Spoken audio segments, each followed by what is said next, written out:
Hello and welcome to Rave Sensation. I'm your host, Dan. Today's topic will be Power Comics. In case you don't know what Power Comics are, I'll admit to you that I didn't know either until I discovered a YouTube channel called Power Comics. Um, the uh, the reason for that is the fellows who put together the YouTube channel Power Comics also coined the term Power Comics. So the main people behind the Power Comics page are Evan Husney, Gabe Deichel, and Remy Bennett.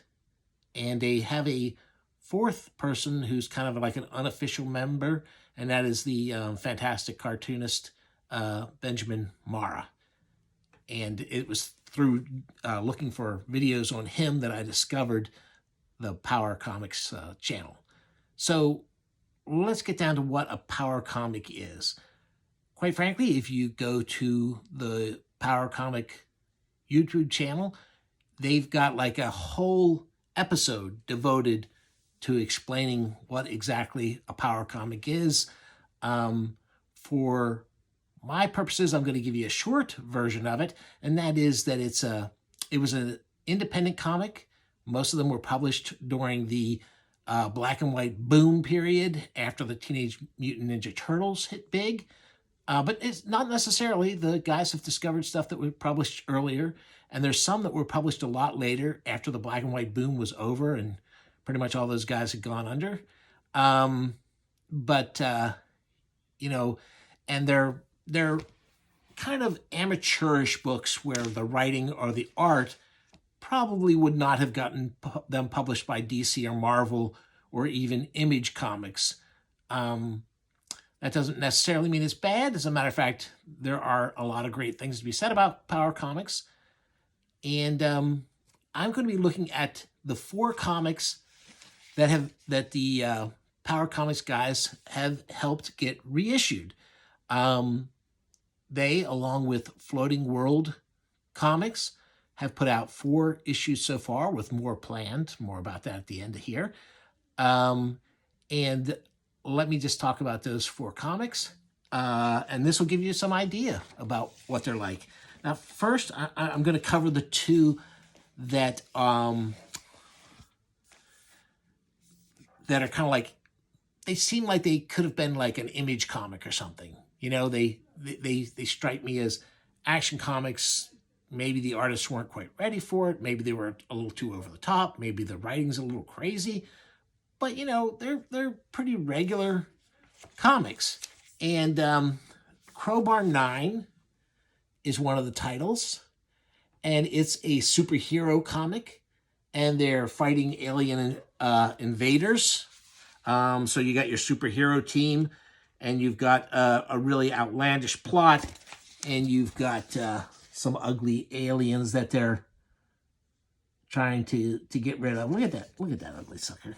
You know, that's pretty grotesque.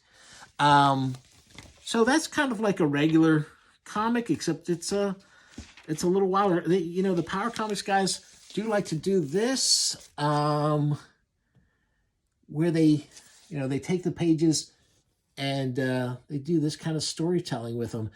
And they like, the guys who went off and created Image, they're pretty much the only people I used to see do that kind of stuff.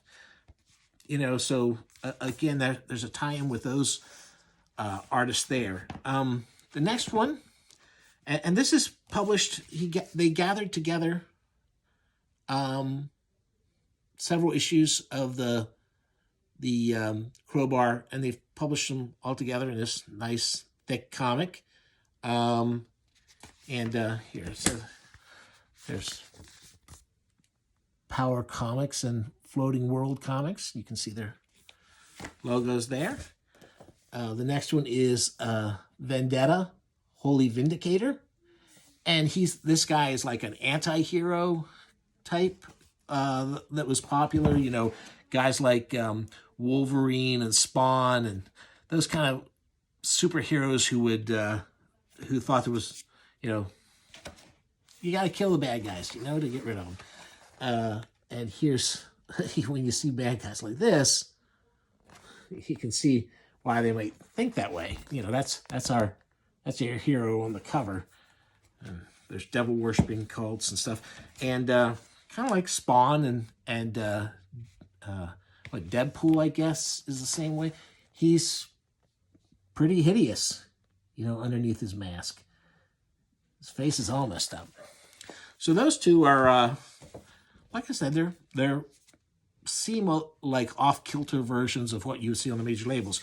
Now, the other two comics here, Lance Stanton is kind of like he's definitely heavily Kirby influenced, so there's some of that Kirby adventure style. There's also seems a little bit heavy metal influenced, or maybe Mad Max influenced, because it's you know, the Earth is mostly wasteland, and you know, this guy has to go out there and restore some order, kind of things. And you can see, like you can tell from that page, you know, those are very Kirby kind of physiques and even poses. That guy come over the rock, and also there's some there's a science lab. That's too close. Sorry, and that's very Kirby type machinery, or you know, somebody like Steranko, who was kind of influenced by Kirby himself. So there's that.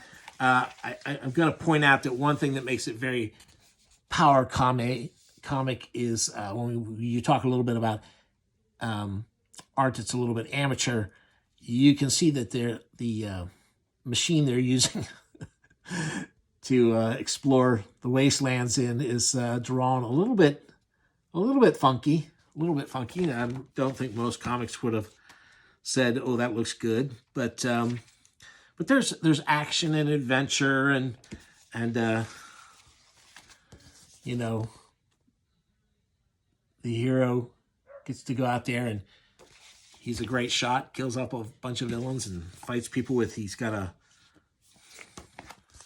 power comic style weapon there that he keeps in a little canister in the back. I'm not sure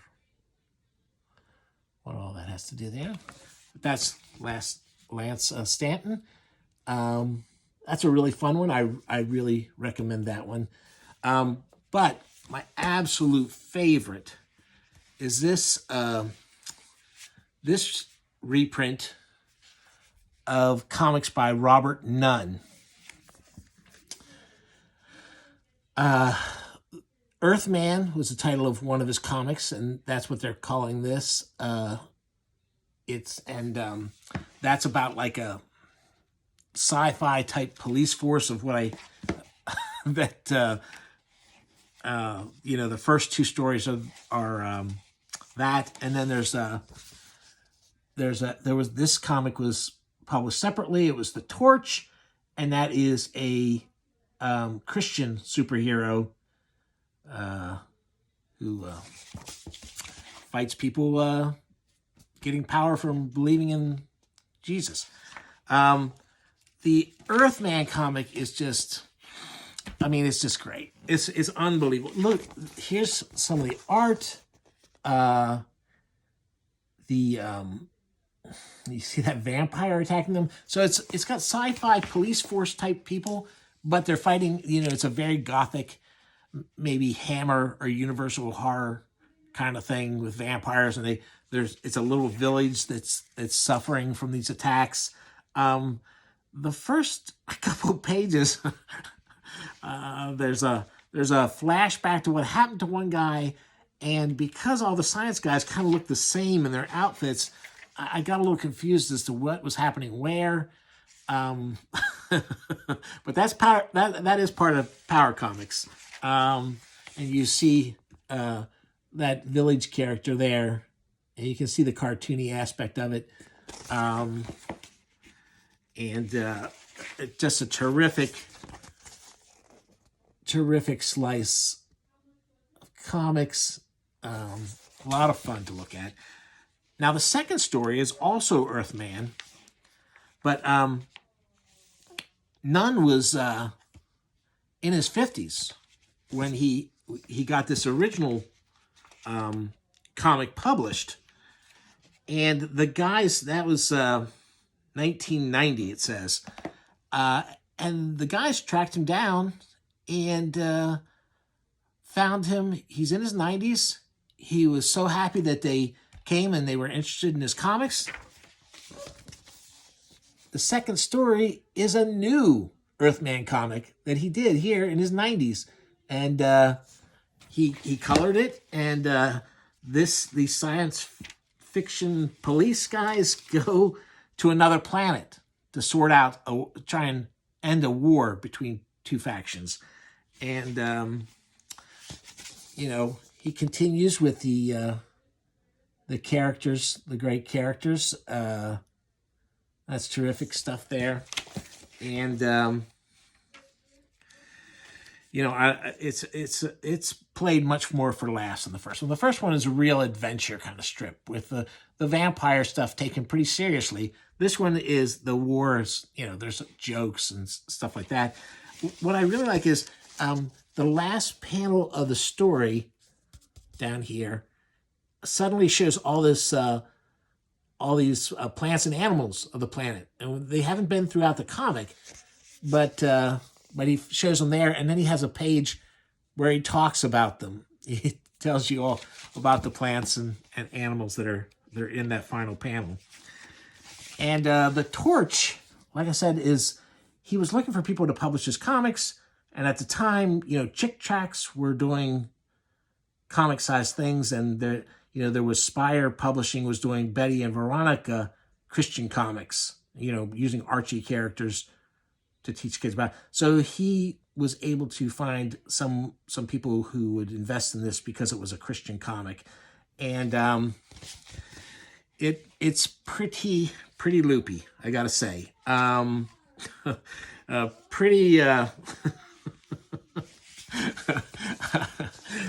There's a character here, the main character who becomes the Torch, is being told he can become this superhero if his faith is strong enough. Now, why they picked him, I'm really not sure. The fact is his faith is kind of wavering. He's having a lot of fun with a hussy named Betty Lou, getting high with her and having premarital sex. So, but even though he doesn't seem like a great candidate for it, well, he's given this power. The devil is mad about it, so he sends a demon to Earth to get rid of this guy, so the Torch won't be a problem for them. And there's the devil's cave hideout down in hell. And you can see some of the cool looking monsters down there, and that's the demon that he sends to Earth. And when he shows up, our hero turns into the Torch, and he's beating up the demon. But then the demon says, he's thinking to himself, I think I know a weak spot. He starts telling the Torch, don't forget the wild chicks. You had a gas. Yes, I'll admit to that. Remember Betty Lou and the fun times you had when she got high? If you get back in church, your fun is all over. Maybe he's right. He's breaking. He's getting weak. Sure enough, bam, the demon's able to defeat the Torch. So, with the help of his church friend, he gets back into the right space that he can become the Torch again, and he has more encounters with the demon. But the demon keeps bringing up Betty Lou, and the demon has convinced Betty Lou, hey, don't you remember this guy? Didn't you have fun with him? And so she starts tempting him again, and it goes back and forth. And there's a gay character that they send to boot camp to become a real man and stop being a sissy, and all kinds of bizarre stuff. I mean, it's really funny. It's just so odd, and the art is so kooky. I love this one. This is my favorite by far, and a great thing here is that in the back of this issue, they have comics that are coming up, and Ken Landgraf is a really popular comic artist, and this is his own comic, New York City Outlaws. You know, terrific action thing with all kinds of goofy things where it's if you're familiar with the movie The Warriors, it's kind of like a street gang that also acts as a superhero group. They don't have superpowers, but they you know, they're a vigilante force for good, and they fight all kinds of goofy enemies. It's not supposed to be goofy, but I mean, they come off a little. And but these two, boom, boom, those are the two that I'm really looking forward to. John Tarr, which is a I only know about it through the Power Comics channel, but it's so good, so fun. And Tony Lorenz's Savage World, which is another one that they've highlighted on the Power Comics channels, and is another good one. So anyway, I feel like I'm slowing down here a bit, and I just wanted to talk about these Power Comics. You can order them through your local comic shop. I think it's a little hard to do. You know, I tried to get some, and I wasn't able to get them, but I was able to get them through Floating World's website. Floating World also originates, or at least they also run a comic book store in the Northwest that you know, runs a mail order site, and they're all available through there. I can't recommend them highly enough. You know, they're all terrific. You know, this is by far my favorite. But if any of this sounds good to you, please check them out. And when the other ones come out, I'll look into that again too. All right. Have a good day, folks.